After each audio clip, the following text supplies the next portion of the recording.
What's going on, everybody? Welcome into the Denver Sports Podcast. I'm Harrison Wind. I got my guy, Henry Chisholm, with me today, who just got back. Well, not just got back, but you're still recovering from Vegas and Radio Row. So, yeah, glad to see you return to Denver in good shape.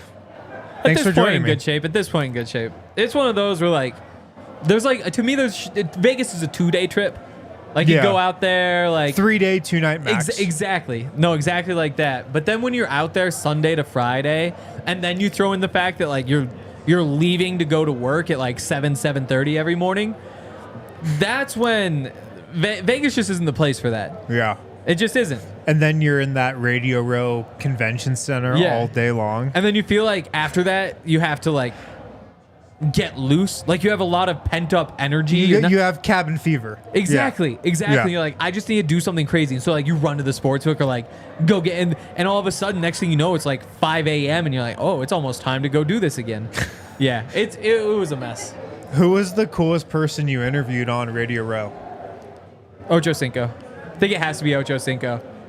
He just hits cool on every great NFL player, still around. He had the rapping ad recently. Yeah. And then on top of that, just the cool factor. He checks every cool box there is. Yeah. Who was the least cool person you interviewed? Wow. Oh wow. There were these two. I don't know what they call them, those girls who wear all the feathers and stuff, and you can take pictures with them. Oh, that are just out on the street? Yeah. So there was a lady I think it was maybe the city of Las Vegas was walking them around.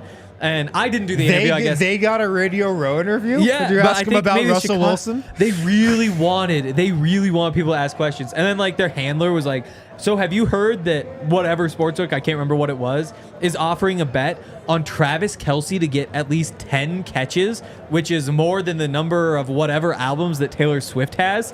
And I was like, I guess I didn't know that context, but I knew that you could bet on Travis Kelce to have 10 catches. I knew that was a thing. That's a pretty good SEO headline out there. Yeah, exactly. It's pretty good. Probably do big numbers. It is crazy, though, because you see, Carrot Top was around a little too much. You're like, I don't know. I don't have any football questions for him. Yeah, Carrot Top was featured a lot throughout the broadcast as well. I believe And I'm like, this guy's still around? Yeah, Haven't seen this guy in years, and he's still doing his thing. Somehow he got led into that Vegas suite with Guy Fieri and all those dudes. Oh, okay. Yeah, exactly. They were showing the Vegas suite, and it was like, oh, I know him, Guy Fieri, and then Carrot Top. It's like, oh, yeah, Carrot Top. Weird. Yeah. But yeah, at one point, we interviewed Tech 9.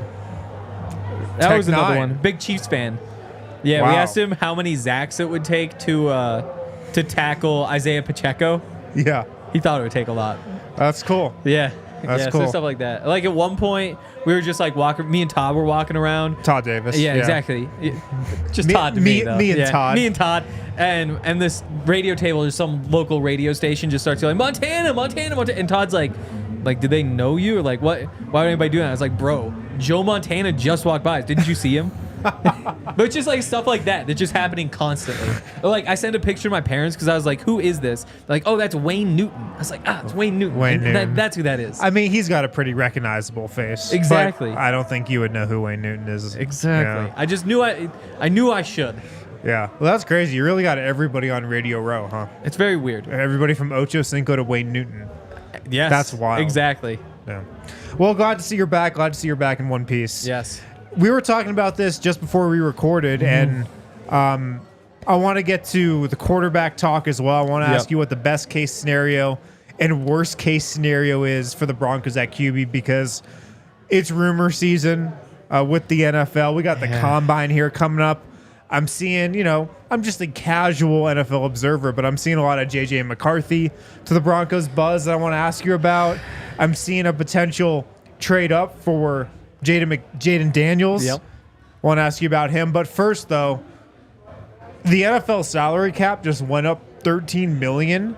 We were talking about this upstairs. What happened with this, and how does this affect the Broncos? So this was a big surprise. We expected it to go up about 17 million. So it was at 224 or so last year, generally projected to go to like 242, winds up going to 255, which is more than was anticipated. There aren't a lot of reports that come out before something like this. Like, there are a couple really well-connected people. I think Mike Florio is one of them, Pro Football Talk, NBC Sports.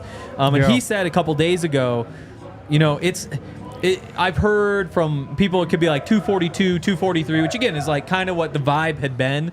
And then after that quote tweet, it was like, somebody says it might be closer to 250. It's like, oh, that could be big news for the Broncos. Flash forward to today, this morning, it goes to 255. So it goes up $30 million versus last year, $13 million compared to what we expected. And that's obviously huge for the Broncos because they have been irresponsible financially. So with that 242, which is like the Spotrac, that's one of the good websites. They do some NBA stuff too. Yeah. But that they do a good job projecting that sort of thing. So based on that projection, the Broncos would have been about $26 million over the cap. Given this, now they're projecting the Broncos, or estimating, I should say, not projecting, estimating the Broncos are about $13 million over the cap. Over the cap, another really good website for these sorts of things, says $10.7 million. So that is drastically different. Yeah, it's so big. So this is huge. I mean, they were expecting it to go up a certain amount. The salary cap rises in every sport, some more than others. How does it rise as much as it did? So it's set at about, so this is every year, about 48% of the league's annual revenue. Right. So 48% in theory goes to the players, and that's why that's the salary cap. And then the other 52% goes to the league, the owners. And so similar setup to most sports. Exactly. Yeah. So the reason it went up this year, according to the report, or according to the NFL, is that they paid off a bunch of their debts from the COVID year, which again, I'm not sure why that becomes revenue, but that's what they said. That would be more like expenses that are no longer on the books than revenue. That's what they say, and you just have to take their word for it. And then on top of that, they have some new media deals. It wasn't the big one. Like, typically there's like the regular season media deal. Like, CBS gets a chunk, Fox gets a chunk. When the NBA signed a new media deal years ago, there was such a big salary cap jump that the Warriors got Kevin freaking Durant. Exactly. They just were able to add him onto their team. Exactly. But I think this one was more Paramount Plus got the playoff game. That's like just money that they had to spend ridiculous. So just more like little things like that must have added up to be much larger than anybody anticipated. That's crazy. So cap is going up by a huge number. Yep. This obviously helps out the good teams, I think. Yep. It helps out everybody, but my initial read is it probably helps out the good teams more significantly. You know, the ones that might have to cut bait with a high salary making guy. Yep. But the Broncos might also fall into that category because they were just up against the salary cap so much, and they do have so much salary on their books. Exactly. So you like look through. They still have work to do, obviously. And the thing about the NFL is that there are ways to just basically push money down the line. The fake salary cap. Exactly. Yeah. Gotta love it. Exactly. Eventually that bill does come due, so you don't want to do too much of that. Didn't stop the Saints who shall pay before. But then when the bill does come due, usually those people are no longer working there and fired and don't have to deal with it. So there's always like in the background you can just push things ahead, like $12 million of the money that they have to pay Russell Wilson regardless of whatever else happens. You can just account for that money in the future if you wanted. But more realistically, you look at, Garrett Bowles, cut or trade him, you save $16 million. Justin Simmons, cut or trade him, $14.5 million. Trade Jerry Jeudy, $13 million. Cut or trade Cortland Sutton, $9.7. Cut or trade Tim Patrick or DJ Jones, $9.5 each. Trade Zach Allen, so those are kind of the numbers you're working with here as you decide, first of all, how much money do they need? Because like the draft class is going to cost another $7 million that isn't really accounted for yet. Yeah. You have Josie Jewell, who will cost about $6 million if you want to bring him back. Lloyd Cushenberry, probably like $12 million if you want to bring him back. So you have to figure out how much you need in the first place because it is just getting back to zero. Yeah. But essentially, when you're talking about having another $13 million, it means you just don't have to cut one of those guys that you otherwise would have, which is substantial for sure. who would be the guy that you would not cut that before this news you probably would have had to cut bait with for sure? To me, I think it's Garrett Bowles. Okay. I think that's the one because he's the biggest potential savings of anybody on the team, $16 million. Yeah. He also, like, if he were on the open market, would probably get a contract worth more than $16 million. Right. Like, it's not that it's a bad deal. It's just that you need to find that money somewhere. And I think because of this, he's probably the guy you look at and say, maybe, you can give him an extension and move some money around through that. Yeah. But he, to me, is the guy that now you have back. And because of that, you don't draft a tackle in the first round. It opens up some doors there. Or if you weren't going to do that, you don't have to sign one in free agency to patch the gap. So you get more opportunity. So it does really trickle down in a lot of ways. But it does help the Broncos. There were a lot of people saying, well, everybody gets this money, which is true. But the difference is, the best way I've come to understand it in the past, 6 hours is that the amount of talent in the NFL is not changing.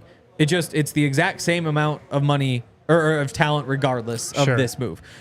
The difference is the Broncos can do the exact same thing they otherwise would have done and keep Garrett Bowles, which means their proportion of the total amount of NFL talent is bigger than it otherwise would have been. So while everybody benefits and things will shake out however they shake out, the Broncos do come out ahead because of this. Are there any other teams out there that you initially think of that would have had to cut one of these big name dudes, and now all of a sudden they're like, oh yeah, we can just keep them? Yeah, it's a sad one. Oh god. Chris Jones is hitting the open market for the first time. Right. Yep. And but didn't he say at the parade he's coming back to Kansas City? Didn't Bruce Brown? Oh, of course. Yeah, I mean, did Chris Jones know about the salary cap spike before any of us? Put all the pieces together with Taylor Swift and the money that could be coming in. Maybe there's some insider trading. But I mean, he's probably going to make $30 million a year. Right. So now you can kind of look at that as like a $17 million per year cost. At the same time, you'd expect all the free agents' prices inflate because there's more money to spend. All of this is just kind of bidding for players, and more often than not, they take the highest deal. So who knows how exactly it all shakes out, but that's one that stands out. You also look at, the Saints, for example, $90 million over the cap. Now that goes down to $77 million. You wonder how that even feels for them. It's like, it's like, I guess there's one less move we have to make, but that is still so much money that they have to clear thanks to the way things were run in the recent past with some familiar faces that I wonder what that's like. Or on the other end of the spectrum, the Texans come into this offseason, $80 million in cap space. That's a lot of money to spend. Goes up more than expected. $93 million in cap space for a playoff team. That's scary. It's really scary. Damn, so they could really go big game hunting. They could do some ridiculous things. They were already going to go big game hunting. Now they can go even bigger game hunting. Exactly. Interesting. All right, I'm going to hit a break real quick. On the other side, I want to ask you about the quarterbacks and what the best case scenario, worst case scenario might be for the Broncos coming out of this offseason. Guys at Bet365, it's never ordinary. They don't do ordinary, and they've got an awesome offer going on for NFL bets right now. You can do a bet and get offer, place a $5 bet or more, get $150 in bonus bets. I believe that's across every sport. And they also have a first bet safety net offer across any sport as well, NHL, NBA. Place a bet up to $1,000. If your qualifying bet loses, you receive a matched refund in bonus bets. I think the Nuggets are in Portland tonight. They are. I'm wondering what the line is at because I did see that Jamal Murray is not playing tonight on the second night of a back-to-back. -9, the Nuggets are. I would not touch that line. No. I think the Nuggets win. I don't think they win by 9 points. I think I might watch the first few minutes of the game. Maybe it's 15-10 Blazers, something like that. Then and then bet jump the Nuggets. in. Yeah. You can download the Bet365 app. You can use that QR code right there on the screen, or you can, download it from wherever you get your apps from. Use the code DNVR365 when you sign up. Must be 21 plus, physically located in Colorado. Please gamble responsibly. If you or someone you know has a gambling problem and wants help, call or text 1-800-GAMBLER. Also, Shout out to Coors Light. You can see it right there on the set. So excited to have Coors Light on board. I don't know about you, Henry. Like, when I think of light beer in Colorado, I think of Coors Light. The Mountains, Colorado company. Growing up, that seems weird to say, but what is this? The best hats ever. Oh, a fleece bucket hat from Coors Light. I'm going to put this on right now. Hell yeah. Coors Light has good plastic.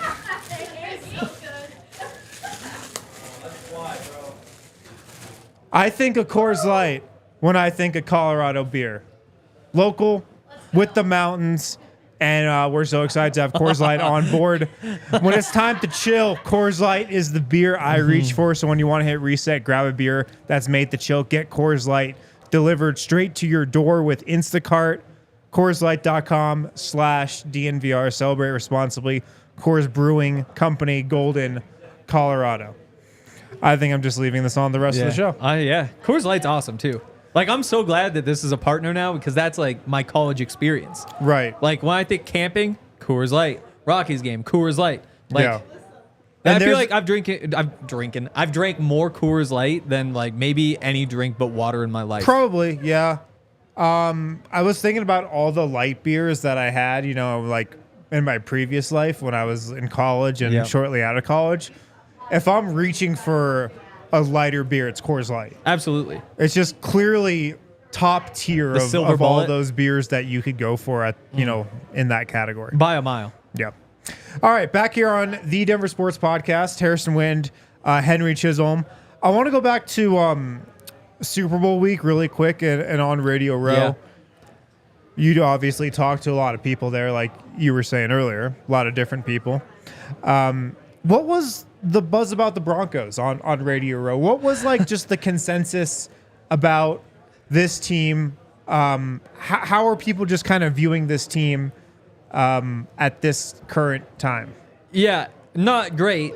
You know, we did some like short videos with some national media people, and sometimes we say like we're from Denver, and sometimes like it's just like, hey, you have a couple, and it doesn't really come up. And so like I think Diana Rossini was one of them who were just like, so what do you think of the Broncos and the Russell Wilson situation? It's just like, oh, that. It's like, oh, I'm sure they'll figure it out and things will go like because they want to say nice things when they realize like local media want to be liked in that town. But I mean, nobody really had a whole lot of great things to say. I mean, people will say like, yeah, Sean Payton, he knows how to make the best of things. Like you could see things improve, and that's totally true. You know, 3 wins better than the year before. Yeah. Best record since 2016. It doesn't feel so great right now just because, I mean, the salary cap situation, which did improve, you know, don't have a lot of draft picks. You still have the Russ thing going on. But yeah, there isn't a lot of optimism. There isn't really like, here's how it gets better. You know, you look around the league, and it's like the Raiders, you know, you have a new coach embracing kind of the Raider culture. You need to find the There's at least something to get excited about. There's like some sort of path. Whereas with the Broncos, it starts with, are you getting rid of Russell Wilson? Are you getting rid of any other players? And then how the path to improvement is just through like coaching and scheme and understanding and developing players, but it's not like it's a particularly young team either because they haven't had any draft picks. So it isn't. I mean, you look at the sports books, and there are 2 teams with worse odds to win the Super Bowl than the Broncos. Right. Like you throw in then the whole like the Chiefs are in the division, which is another fun little path you can go down. So there just isn't a lot of positive things. There's not a lot of positivity. There's not a lot of optimism. I can say this because I don't cover the Broncos and I don't have to talk to people around the team. Yeah. They've been trying to put out this spin that Russell Wilson might be back in Denver. I've thought the entire time it's 100% bullshit. Yep. I don't think there's any chance he's coming back. I don't think that's a relationship that can be reconciled. That's the thing. I'm going to let you say what you want, but like, I've been looking at this story for the last couple months and been like, how can you believe this? Exactly. And the thing is, I mean, you could make the case for it to make sense because essentially what happens is if he's on the roster in mid-March, his salary for next year is guaranteed. So you'd probably keep him for those 2 years. and the total cost to keep him for 2 years would be an additional $37 million, which $18.5 million for a quarterback, not a bad deal. Russell Wilson, by the numbers, a better than average quarterback. If you take away sacks, like he was a pretty good quarterback last year, and then you decide who the sacks are on. And I do think that if they move on from Russell Wilson, there's a very, very good chance that they get worse at quarterback next year. You know, like I don't know the exact numbers. I know that Jarrett Stidham's game against the Chargers, like 93 passer rating, fine game. There have been one quarterback in like the past 5 years who had that passer rating over the course of their entire rookie season.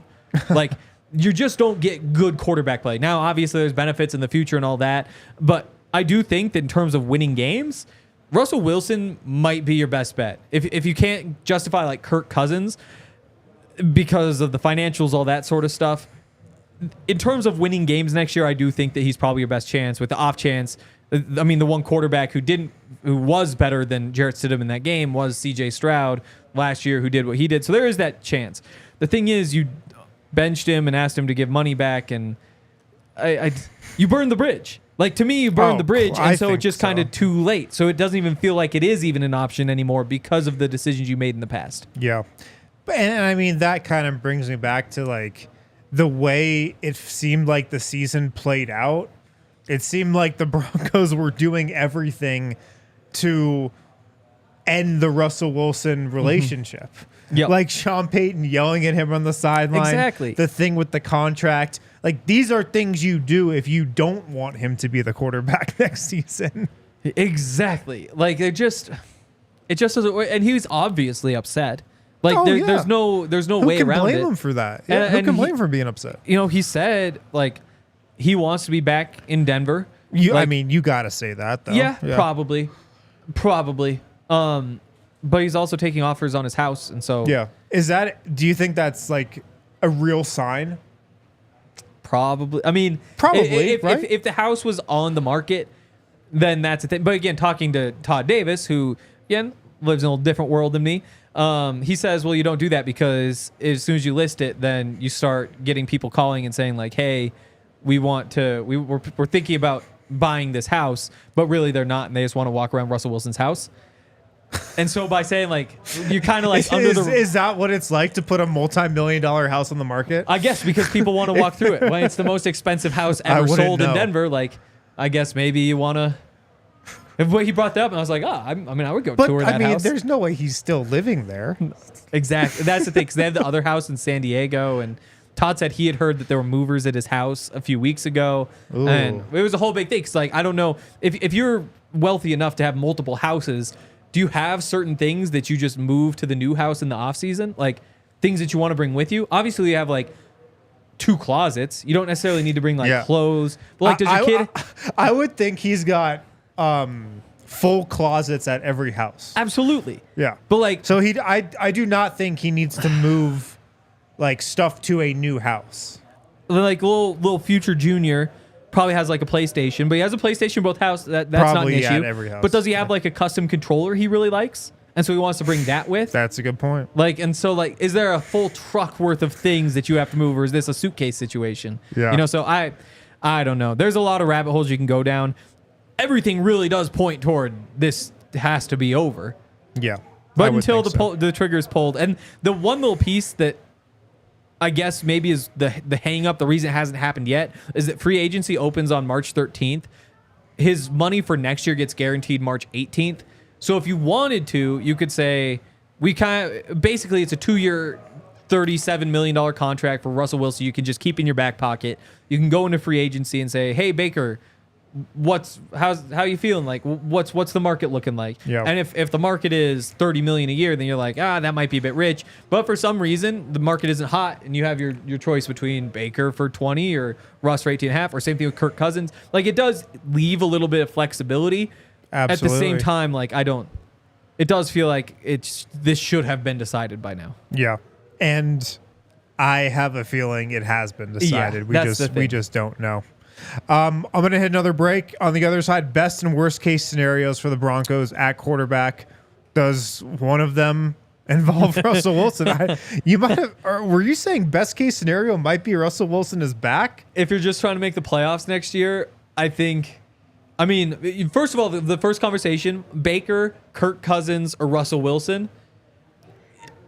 Honestly, you could kind of put him in any order. You probably put Kirk first, I guess. But then when you factor in money, Russ would be the cheapest option of the three. I mean, additionally, compared to the sunk costs. All right, well, we'll get to it. We'll get to it. After that, yeah.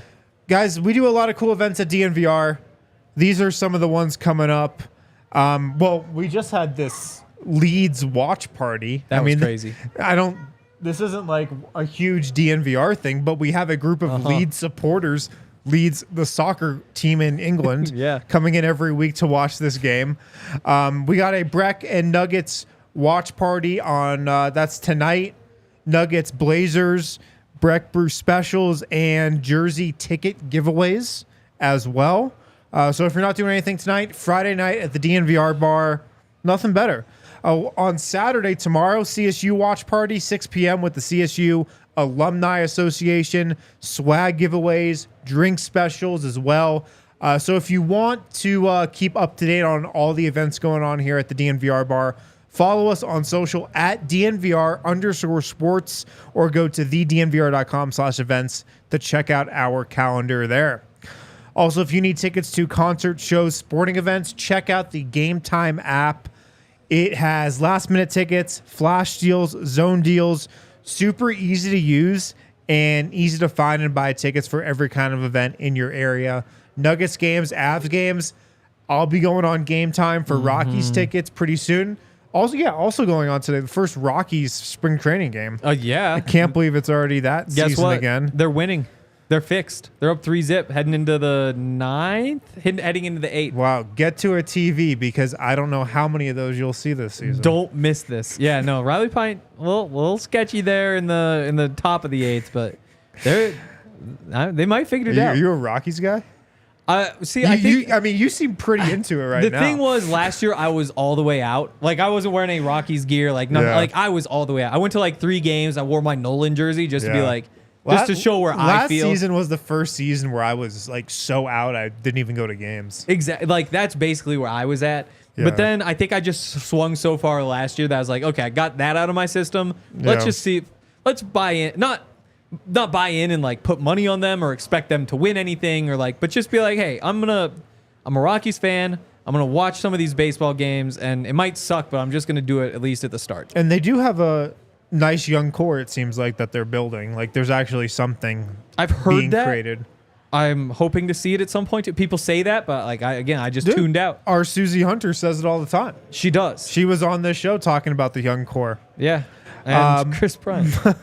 he is not in the young core. New haircut though. Nolan Jones. He is in the young core. Yeah, Nolan Jones. But download the Game Time app, create an account, use code DNVR for $20 off your first purchase. Terms apply. But again, create an account, redeem code DNVR for $20 off. Download Game Time today. Last minute tickets, lowest prices guaranteed. All right, back here on the Denver Sports Podcast, Harrison Wind and Henry Chisholm. Best case scenario at quarterback for the Broncos in your mind. And now this could be best case scenario for winning football games next season. It could be best case scenario for getting a quarterback to get in the building and build towards a Super Bowl contender a few years from now. Just in your mind, what would be the best case scenario at quarterback? To me, the best case scenario is Caleb Williams. It's a very slim scenario, and it probably requires 3 firsts, a couple seconds, and Pat Surtain. Yeah. And then even then, the Bears probably say like, no, we're not trading away the right to have Caleb Williams. Right. But on the off chance that they're willing to accept it, I think that's best case, just because there's a chance that he's a freak. I mean, we know he's a freak. The chances that it just translates to the NFL and you've got the best quarterback or one of the best quarterbacks in the league for the next decade and a half. I think that is clearly the best case scenario. And then there's obviously issues with that in that, like, you traded all the picks. Pat Surtain probably gone. At the same time, there isn't a good path forward that doesn't have significant costs because that's just where the Broncos are. That's why it's such an upsetting time. But that's number one. More realistically, I mean, maybe you could say like trading up for Jaden Daniels. Even that probably is a little unrealistic. And because of the price tag, multiple first round picks, that sort of stuff. Right. Maybe not best case scenario. But yeah, I mean, JJ McCarthy at 12, Penix at 12. Like, so you think drafting a guy in the top half of the first round is overall the best general route to go? yeah, I lean that way, but it is, there's no answer, because if you do that, you just don't have the horses around him to succeed in the near future. With Right. any first round quarterback, there's like a 20% chance that it actually works out in the long run. On top of that, like, you just don't have first round talent on your roster, and to not use that pick on somebody who you can just trust to be a new core piece of the team, that would really sting and would set the franchise back just talent wise again. But again, the other option is you bring back Russell Wilson and then you're just in purgatory. You get rid of Russell Wilson, you don't get a rookie, you roll with Jarrett Stidham and tank. Like, I guess, like, you can make, there just isn't a very clear option, and I could be convinced any direction still, I guess. Yeah. So I mean, the good thing about the draft this year is there's a ton of quarterbacks. Caleb Williams at the top. Jaden Daniels is a trade-up candidate, it seems like, as well. Yep. There's been a lot of J.J. McCarthy buzz recently that Sean Payton likes him, that the Broncos might be interested. And, I mean, he's probably not getting taken before where the Broncos pick in the first round. Maybe he's even a guy you can trade down for. Are you a J.J. McCarthy guy? A little. Yeah, Okay. a little. I think it's easy to see why people would really like him. I think that you look around, and Caleb Williams is a freak. He's a freak who runs like a lot of RPOs, and a lot of stuff is off script, and you'd have to kind of rein him in a bit. Drake May just doesn't have a whole bunch of experience. He's really good down the field, but a lot of the shorter stuff you're still working out. Sometimes, like, the instincts, the football IQ, like, he isn't like a gamer or anything like that. The chat's saying you're not a Drake May guy. I'm not a Drake May guy. Okay. I do think you can't ignore the fact that he's big and strong and has a great arm and good accuracy and is really good at all the stuff more than like 12 yards downfield. Like, that's super important. But at the end of the day, the teams that are successful are the teams, I mean, the Tom Brady stuff, like, take your 7 yards, take your 6 yards, like, hit him underneath. But moving, like Jaden Daniels, you look at him and the tools are all there, but he runs a spread offense, and you run those receivers down the field, and there's so much space to go work. Like, J.J. McCarthy, he runs a system, or comes from a system, that's much more similar to the NFL than any of the other quarterbacks. Gotcha. And so even though he's so young and fairly inexperienced comparatively, he might translate the quickest just because of that. Like, you've seen him play from under center. You've seen him, make 3 reads and throw the ball. And there's a lot of talent there. The accuracy kind of comes and goes, and there's some questions about that sort of stuff and some bad decisions still. But yeah, I mean, I see why, especially an NFL coach would be like, oh, this is the guy who we could bring in and just let him be our quarterback. And he kind of looks like a young Drew Brees. He does. And there's a lot of, he steps up in the pocket well. I wasn't talking about his football acumen size at all. number 9 white. Yeah, that's exactly what I was talking about. Yeah. And if I know coaches, They like what they because have. I know Michael Malone sometimes has an affinity for small white point guards that might have resembled a play style that he played with growing up. I feel like Sean Payton might have an affinity for a quarterback that reminds him of Drew Brees a little bit. Yeah. And how he might have used to And play. I do think that it would make the transition easy in a lot of ways, because he's one with Drew Brees, and you could find that. But at the same time, like, to use a Michael Malone comparison, it's the same thing as if, Nikola Jokic retires, and then afterward, it's like, oh, who are the Nuggets going to get? It's like, well, he could just go get a fairly unathletic center. Like, he hasn't necessarily wanted an athletic center in the past. It's like, whoa. Like, he had Nikola Jokic. Like, right. It's Drew Brees, who's a Hall of Fame quarterback, and like, it's all about the complete pack. Like, when you're as efficient just in the short stuff and intermediate and downfield, like, that's just a separate. When you have all 3 of those things and you can change the play to fit what's open, all that sort of stuff, like, yeah, he's not the fastest. It worked out. But when you don't necessarily have all those pieces, I don't think that Sean is necessarily going after the next Drew Brees. I think he'd love to have that, obviously, but I do think that you can look at Jaden Daniels and say, look at all those tools. You might not win the exact same way, but there might be more paths to winning through him in Sean's eyes than J.J. McCarthy. Yeah. What other quarterbacks do you like? I mean, obviously Caleb Williams. Do you like Bo Nix at all? No. No, out on Bo Nix. And that's the really hard one. Is like we're talking through like video series. I mean, those he sorts also of kind of things. could look like Drew Brees. Yeah, he kind of does. He kind of does. But he's one where it's just like I have trouble like coming up with nice things to say about him, which is rare because even like Drake May, like I'm not a Drake May guy. He's got a good name. Like Bo Nix really rattles off, the tongue. He's like fairly Easy athletic. to say. And Bo he'll, Nix, drop Bo Nix, arm Bo Nix, angle. Bo Nix. But Bo Nix, that is nice. It's an easy name to Penix, say. Penix, yeah. Yeah, like Michael Penix Jr. is tougher name. I know. Tougher name to say. Could you imagine that like Michael Penix Jr. and Michael Porter Jr. in the same town? Dude. On top of that, Yeah. you know who's a free agent? Who's that? Michael Pittman Jr. Wow. You could really just bring all the MPJs in, get MPJ, your MPJ to come to a Broncos game, take a picture of him. Like, here's MPJ watching MPJ throw to MPJ. And then the Nuggets could sign Cavs point guard Kevin Porter Jr. KPJ, yeah. KPJ. Yeah, that'd be a lot of fun. I think to me though, Penix is my guy. In terms of like value, the fact that he's seen as like a second, third round pick is kind of crazy. Like the accuracy is just.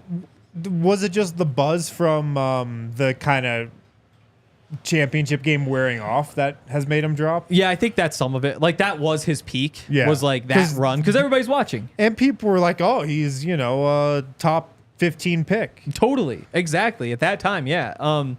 Again, the big knocks are the medicals. I mean, he's had 3 seasons ended by injuries, serious injuries. Been healthy the last 2.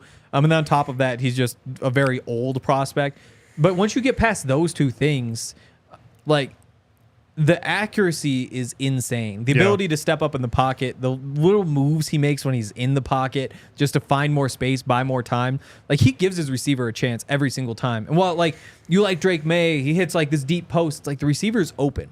It's every single time, regardless of whether the receiver's open or not. Drake or Michael Penix Jr. is going to put that ball in the right spot. So like you got a defender's back turn, his head's right here. He can just drop it right over the top, right wherever it needs to be. I mean, there have been 2 quarterbacks in college football history that have thrown for 4,500 yards in back-to-back seasons. Michael Penix Jr., Patrick Mahomes. Wow. Like the level of production on top of that's crazy. And I get the age is a knock, but to me, like he's just so battle tested. Like I go back to 2020, there was a game against Penn State, number 8 Penn State, and at this point he's playing for Indiana, a terrible program for forever. Sure. And he has this incredible run in overtime, just dives for the pylon, a 2-point conversion to make the upset, and it's just like you have that all the way back then, fighting back from injuries, winning jobs, like big games he's won, so many like he's another one where while McCarthy might run the more NFL style system, everything's kind of gone right for him. Like he's never had adversity. Like he didn't play in 7 fourth quarters this year because they were up by so much. Just didn't even play. Like that's not a thing that happens. So Penix just seems like a guy who you wonder if maybe he just fights and he's more of like a Teddy Bridgewater type or like even like a Derek Carr type quarterback. But that accuracy is just on another level in a way that if that just translates, he could be a monster. He could be a Joe Burrow. Well, plus he's a lefty, which is just, of course, cooler than being a righty. It's so true. So, I mean, that's so why true. I'm a big Penix guy, because he's a lefty. Yeah, I like that, too. I just like lefties. Yeah. Especially lefty quarterbacks. Yeah, because then, like, you got that thing where, I guess, like, punt returners, like, if they're playing against, like, a left-footed punter, like Bill Belichick always brings in, like, a left-handed punter to try out for the week so he can kick to him. Like, you probably have DBs dropping balls because it's spinning the other way. Like, there are those little perks like that. I'm telling you, man. Yeah, they're not used to, like, rollouts going that way. Yeah. You also sounded like Todd McShay right there when you were rattling off the scouting report. All the production. The production. Yeah. No, I love that with him. Like, it is pretty crazy. It's how much football he's played. And it's all, like, just fighting. And then more successful than anybody could have expected over and over and over again. Oh, for sure. All right, so that's best case scenario. Yeah. What about worst case scenario? Again, so not talking about one of the first round guys. Mm-hmm. What is behind door number 2 or 3? To me, I mean, I'm not a big Bo Nix guy, as I said. That would probably be the one that I'm like, he's the one quarterback in those like, top 5 or 6 that could be bad. Exactly. He's the one that anybody else I'd be super excited about with him. Like I would come around to it because like you just do that, but at the time I'd be like, come on, that's The one of the 6 I didn't want. But that's more like me and my personal preference. I guess like worst case scenario is probably let Russ go. You get like a retread. Exactly. Like maybe you trade for worst case is Zach Wilson. Oh my god! Like and you're just like Zach Wilson, Jarrett Stidham. Like we're kind of not. They might not say they're punting Zach that year. Wilson is what, third string? Exactly. Yeah. Exactly. They're like Mac Jones. Like there is a. We're really building out our quarterback room. We got Zach Wilson for his third string. Jameis Winston. Yeah. Yeah. Exactly. Yeah. Oh my god. But they might. Even in that case, though, they'd just be so bad that like Shedeur Sanders is on the board next year, and so there is like kind of a nice outcome there. So you can make the case that Russ coming back is like the worst case scenario, just because while he did his part, there isn't necessarily a path for this team in the Russell Wilson era to be like a championship contender. Like you're just not getting significantly better than you were this year when you won 8 games. Like. Russell Wilson, maybe if you call last year a good year, maybe has two more good years in him, 3 more good years in him. And just given the state of the roster, you're not getting to the point where a good average, above average, good, whatever you want to call Russell Wilson type quarterback is going to carry the mountaintop. Like you're still waiting to turn that page in a way that's annoying. But like I said, like that might be a successful season, and then you get a chance to build up the roster a little bit more. That first round pick could turn out to be a stud, and you have a Brock Bowers at tight end instead of using that pick on a quarterback who might not pan out. So like there'd still be a path forward. The thing is, any route has ridiculous downsides and maybe not ridiculous upsides, except for like Caleb Williams or something. Right. So I've seen you write about this a lot over the last couple months, but like. If you look at some of the teams that made playoff runs, like the Lions with Jared Goff, the Bucks with Baker Mayfield, some of these guys that you could probably put in the retread category that were counted out by their previous team, there could be a guy in that category that's available. But does that falls under the more downside than upside umbrella to you? There isn't one that really jumps out. Like there's not a clear one that you look at and like, okay, that I can actually get excited about. Like Sam Darnold would be one. Like Sam Howell, I guess maybe would be fairly exciting coming from the Commanders, but they're in position to draft Drake May. They can move on. But yeah, like, is he Drew Lock? Like maybe he's Jay Cutler, and even that's not like super exciting. So you have no faith in Sean Payton, the offensive guru, to rehab one of these guys? I mean. He was 5-2 with Teddy Bridgewater back in the day, like successful with Jameis. I don't think made the playoffs. So like there is some of that sort of stuff, and I do think big picture there is more value there in a general sense than people recognize. I think there have been 2 quarterbacks in NFL history that have won a Super Bowl making 12.5% of their team's salary cap or more. Wow, that's a stat. Tom Brady and Patrick Mahomes. They're pretty good. Exactly, and so the formula for forever has been you either have like a quarterback on a rookie contract, or you have Patrick Mahomes or Tom Brady, and that's how you win the Super Bowl. But you look around at who's how quarterbacks are being paid right now, and it's just not realistic. Like you have so many, I can't get these cap hit percentages to pull up, but I'd imagine you've got 12 guys right now who are above that threshold. So as much as you can be jealous of the Chargers for having Justin Herbert, you're paying him $52 million a year. Yeah. And odds are, like, he'll make you competitive year in, year out. But he's not Tom Brady or Patrick Mahomes. Exactly. And if you could instead have Jared Goff and another $20 million, or you drop down even another level. I mean, we're talking about Russell Wilson, $18.5 million. You have Russell Wilson plus $34 million. I mean, you could blow that all on Chris Jones if you want. You look at last year, you could probably get the top tackle on the market and a big-time edge rusher, plus Russell Wilson. Like, would you take those two or those 3, I guess, or would you take Justin Herbert? Like, those are kind of the issues that teams are running into. And so I do think that paying these quarterbacks, unless it's one of the 2 or 3 best in the league, it's not a good idea. Right. Cool. Last question I've got for you. The Combine's coming up next week. Yep. The 26th. Yep. We always hear like some crazy stories and storylines and rumors coming out of the Combine.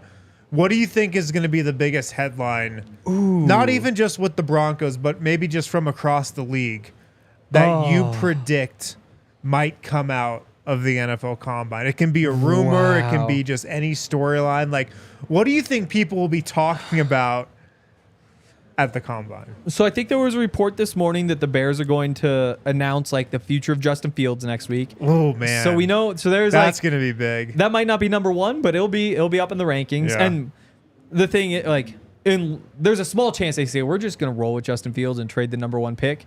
Sounds kind of crazy to me. And more likely they're just going to announce what we all know, which is that they're going to trade Justin Fields. Which, hey, I mean, that would be fun, and that would be a big story here as well. Is Justin Fields to the Broncos more on the best case or worst case scenario side?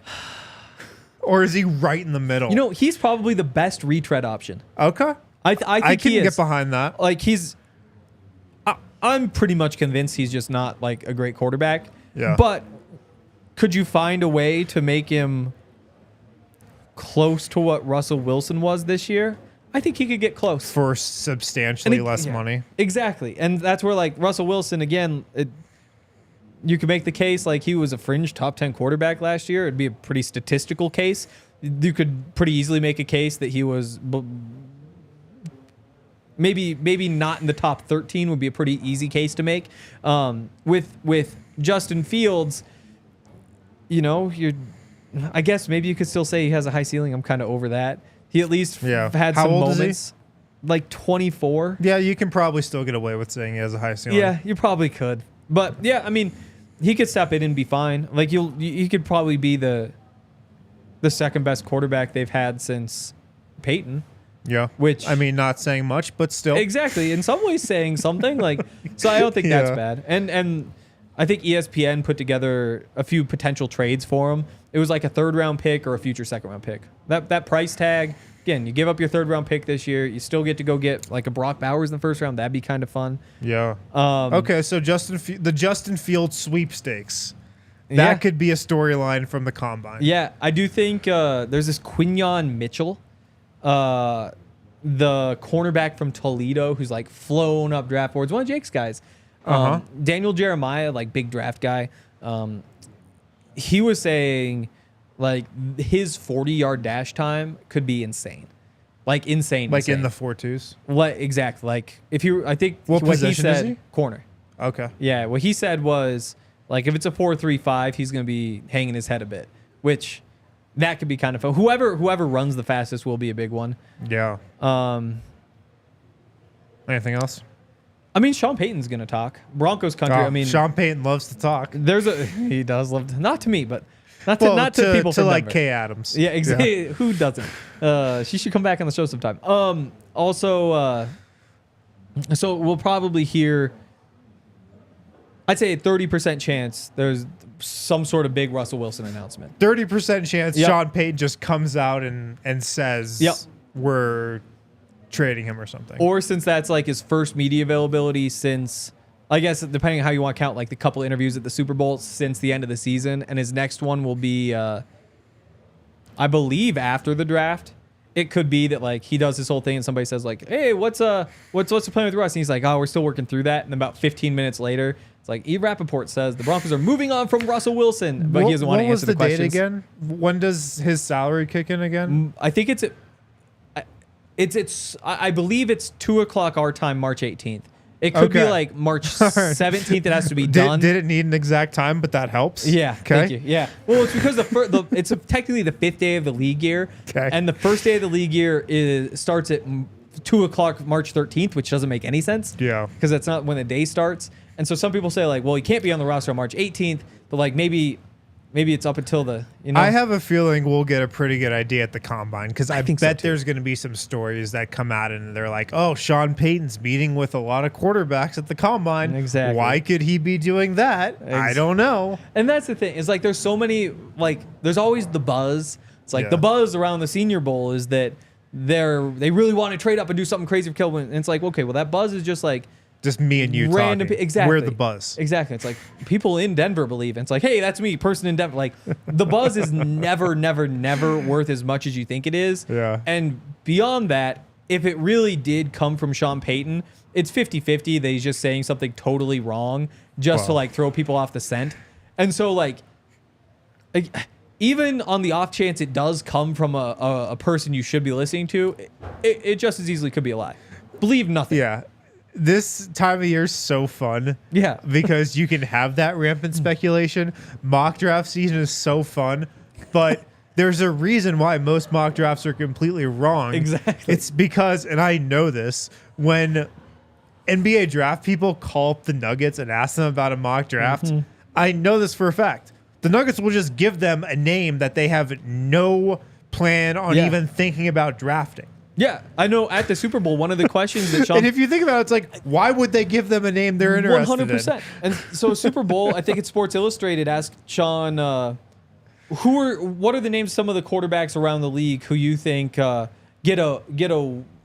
hated but don't deserve the hate they get? Did you say Derek Carr? Or no, And he said Baker Mayfield. Oh yeah, Baker Mayfield. He said Zach Wilson. And he Zach said, Wilson's a good one, yeah. There was I can't remember what the third one was, but I thought he might have said Carr. It might have been that might have been the third one. But no, it was Garoppolo. It was. I was thinking of he was in Raiders this game just a couple years ago. It was Garoppolo. Yeah. And so then after that, it's everybody saying like, oh, he really likes Baker. He's going after Baker. It's gonna happen. It's like that is possible.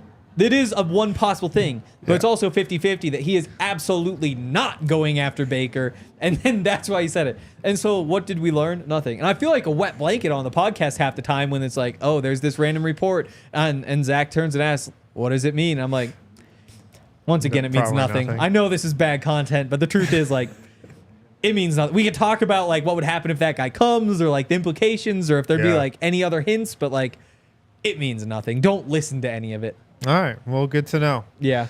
It means nothing. Guys, thanks for tuning in. Hank, thanks for hopping on. You can follow Henry on Twitter. Read all his stuff at thednvr.com. Are we going to the Combine? We're not. Zach is going. Zach is going to the Combine. Yes. So he'll be out there telling us what is real and what's fake. Yes. So can't wait for that. Guys, thanks for tuning in. If you're watching, throw us a quick thumbs up. And we'll be back next week with another guest. Talk to you guys then. We all silly like the mail.